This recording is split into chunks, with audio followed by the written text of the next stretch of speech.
Como vencer o anticristo e os falsos profetas? Como vencer o anticristo e os falsos profetas? Seja bem-vindo a mais uma inspiração.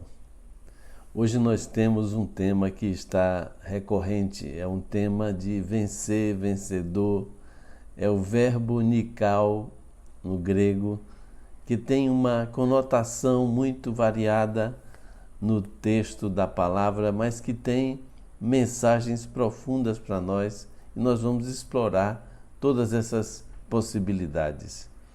A palavra diz que em João, 1 de João, capítulo 4, versículo 1 a 4, diz: Amados, não deis crédito a qualquer espírito, antes provai os espíritos que procedem de Deus, porque há espíritos que não procedem de Deus. Porque muitos falsos profetas têm saído pelo mundo. Nisso conhecemos o Espírito de Deus. Veja bem, esse é um dos testes que você vai fazer para conhecer o Espírito de Deus. Primeiro você vai provar os que procedem de Deus. Você tem que provar se o Espírito procede de Deus. Depois você vai reconhecer que todo espírito que confessa que Jesus veio em carne, esse é de Deus.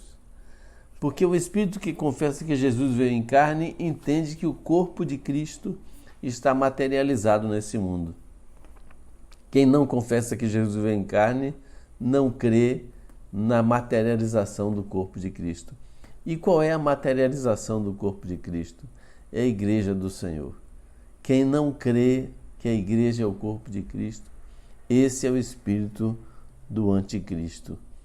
Todo espírito que não confessa que Jesus procede de Deus, ou melhor, todo espírito que não confessa Jesus não procede de Deus. Pelo contrário, é o espírito do anticristo. Se o espírito não confessa que Jesus procede de Deus, esse é o espírito do anticristo, a respeito do qual temos ouvido e já presentemente está no mundo. Agora vem a chave para você vencer esses espíritos todos. Filhinhos, vós sois de Deus e tendes vencido os falsos profetas. Por que você tem vencido? Porque maior é aquele que está em vós do que aquele que está no mundo. Eles procedem do mundo, por essa razão falam da parte do mundo e o mundo os ouve.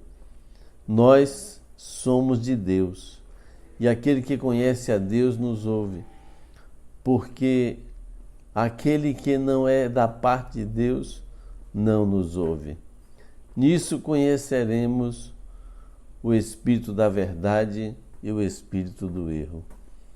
Então quem tem Jesus vai saber que Jesus veio de Deus. Quem tem Jesus sabe que maior é aquele que está nele, o Espírito de Deus, do que aquele que está no mundo, que é o Espírito do Anticristo. Quem tem o Espírito de Deus confessa que Jesus veio em carne, confessa o corpo de Cristo, tem essa razão de estar na comunhão da igreja, tem essa razão de estar na comunhão dos irmãos, porque o corpo de Cristo é a materialização daquilo que Jesus é nesse mundo. Mas quem não confessa que Jesus veio em carne, esse é o anticristo. Então você vence o anticristo e os falsos profetas, declarando que maior é aquele que está em vós do que aquele que está no mundo. Não aceite outro espírito em você que não seja o espírito da parte de Deus, porque maior é aquele que está em vós do que aquele que está no mundo. Dê o seu like, faça seu comentário, comente esse texto, faça suas ponderações, faça suas perguntas. É uma bênção estar com vocês. Deus abençoe. Shalom, graça e paz.